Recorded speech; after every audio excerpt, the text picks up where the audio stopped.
Bien-aimés, Shalom et bienvenue sur notre programme de l'Académie de la vie. Aujourd'hui, j'aimerais partager avec vous une petite exhortation pour vous qui nous suivez dans le monde francophone. Nous allons d'abord lire quelques passages bibliques. Le premier passage biblique dans le livre de Genèse, chapitre 1, nous allons commencer au premier verset. La parole de Dieu nous dit « Au commencement, Dieu créa le ciel et la terre était alors informe et vide. Les ténèbres couvraient l'abîme, et l'Esprit de Dieu planait au-dessus des eaux. Et Dieu dit alors que la lumière soit, et la lumière fut. Dieu vit que la lumière était bonne, et il sépara la lumière des ténèbres. » Bien-aimé, ce passage est très profond. C'est un passage qui a aussi un sens prophétique pour notre vie. La toute première chose, la parole de Dieu nous dit que la terre était informe et c'était du chaos. Il n'y avait pas d'ordre. La plupart d'entre nous, lorsque nous venons à Dieu, ou vous qui n'êtes pas encore, ou lorsque nous ne sommes pas encore venus à Dieu, notre vie, notre existence, c'est un peu comme ça, informe, chaotique, désordre et plein de ténèbres. La première des choses que Dieu va faire, c'est éliminer les ténèbres. Bien-aimé, là où il y a les ténèbres, tu ne sais pas voir où tu vas. Là où il y a les ténèbres, il y a risque de te blesser, il y a risque d'accident. Les ténèbres font que tu ne peux pas fonctionner convenablement. Tu es pratiquement un aveugle.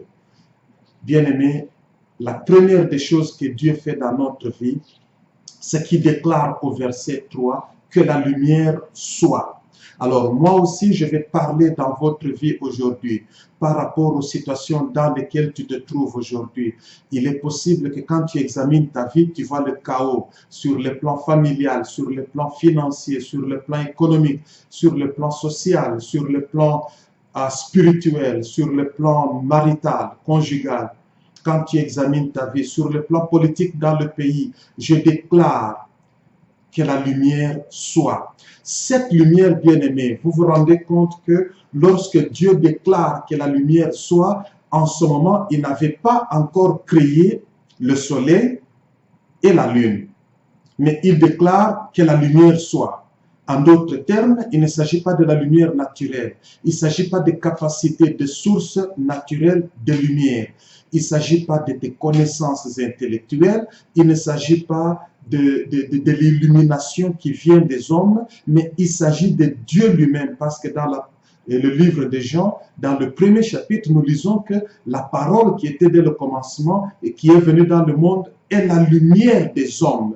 Et cette parole, c'est la vie. C'est la vie que Dieu nous donne, c'est la vie qui vient du ciel.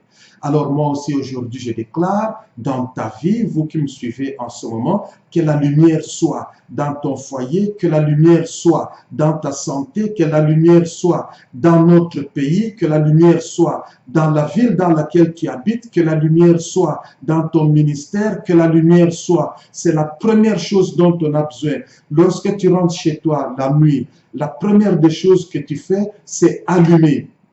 Parce que lorsqu'il y a la lumière, c'est alors que tu sauras te changer, c'est alors que tu sauras prendre un bain pour être propre, c'est alors que tu sauras faire la nourriture pour manger et être en bonne santé, c'est alors que vous pourrez vous mettre en famille pour causer et vous jouir de l'ambiance, de la fraternité, de l'amour familial, de la communion familiale.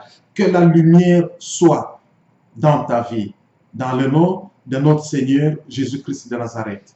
Amen.